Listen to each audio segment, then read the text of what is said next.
Hi all, welcome back to my channel. ಇವತ್ತಿನ recipe ಮೊಳಕೆ ಕಾಳು ಸಲಾಡ್. ಮೊಳಕೆ ಕಾಳು ಸಲಾಡು ವೆಯ್ಟ್ ಲಾಸ್ ಆಗೋಕ್ಕೆ ತುಂಬ ಹೆಲ್ಪ್ಫುಲ್ಲು, ಹಾಗೆ ಪ್ರೋಟೀನ್ ತುಂಬ ಜಾಸ್ತಿ ಇರುತ್ತೆ ಮೊಳಕೆ ಕಾಳಲ್ಲಿ.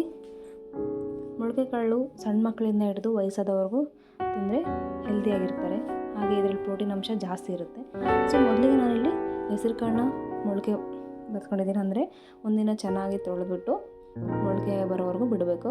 ಸೊ ಮೊಳಕೆ ಬಂದಾದಮೇಲೆ ನಾನು ಒಂದು ಸ್ವಲ್ಪ ತೊಳೆದ್ಬಿಟ್ಟು ಒಂದು ಬೌಲಿಗೆ ಮೊಳಕೆ ಕಾಳು, ಹಾಗೆ ಈರುಳ್ಳಿ ಚಿಕ್ಕದಾಗಿ ಹೆಚ್ಕೊಂಡಿರೋದು, ಒಂದು ಕ್ಯಾರೆಟ್ನ ತುರಿದಿರೋದು ಹಾಕಿದ್ದೀನಿ, ಹಾಗೆ ಸೌತೆಕಾಯಿ ಚಿಕ್ಕದಾಗಿ ಹೆಚ್ಚಿ ಹಾಕಿದ್ದೀನಿ, ಟೊಮ್ಯಾಟೊನೂ ತೊಗೊಂಡಿದ್ದೀನಿ, ಅವನು ಚಿಕ್ಕದಾಗಿ ಹೆಚ್ಚಿ ಹಾಕಿದ್ದೀನಿ. ಇವಾಗೆಲ್ಲ ಮಾವಿನಕಾಯಿ ಸೀಸನ್ ಅಲ್ವಾ, ಸೊ ಮಾವಿನಕಾಯಿನ ಸ್ವಲ್ಪ ತುರಿದು ಹಾಕಿದ್ದೀನಿ. ಹಾಗೆ ಒಂದು 3/4 ಸ್ಪೂನಷ್ಟು ನಾನು ಖಾರದ ಪುಡಿ ಹಾಕಿದ್ದೀನಿ. ಸ್ವಲ್ಪ ಟೇಸ್ಟಿಗೆ ಚಾಟ್ ಮಸಾಲ ಹಾಕ್ತಾಯಿದ್ದೀನಿ. ರುಚಿಗೆ ತಕ್ಕಷ್ಟು ಉಪ್ಪು ಹಾಕ್ಕೊಂಡಿದ್ದೀನಿ. ಇವಾಗ ಸ್ವಲ್ಪ ಮಿಕ್ಸ್ ಮಾಡೋಣ. ಉಪ್ಪು ಖಾರದ ಪುಡಿ ಎಲ್ಲ ಕಡೆ ಸ್ಪ್ರೆಡ್ ಆಗೋ ಥರ ಚೆನ್ನಾಗಿ ಮಿಕ್ಸ್ ಮಾಡ್ಕೊಳ್ಬೇಕು.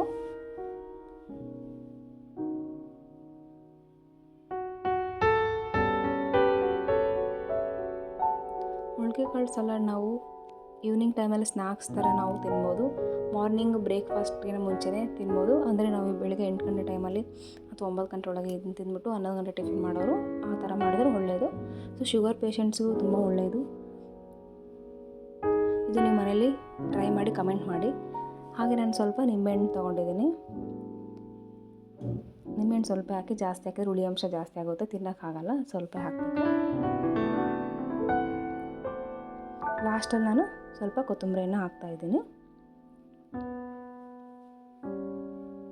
ಸೊ ಇವಾಗೆಲ್ಲನೂ ಮಿಕ್ಸ್ ಮಾಡೋಣ.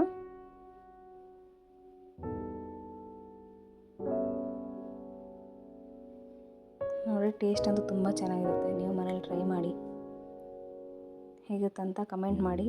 ಇನ್ನು ಯಾರು ನಮ್ಮ ಚಾನಲ್ ಹೊಸದಾಗಿ ನೋಡ್ತಿದ್ದಾರೆ, ಪ್ಲೀಸ್ ನಮ್ಮ ಚಾನಲ್ ಸಬ್ಸ್ಕ್ರೈಬ್ ಮಾಡಿ, ಲೈಕ್ ಮಾಡಿ, ಹಾಗೆ ಶೇರ್ ಮಾಡಿ. Thanks for watching my video. Thank you all.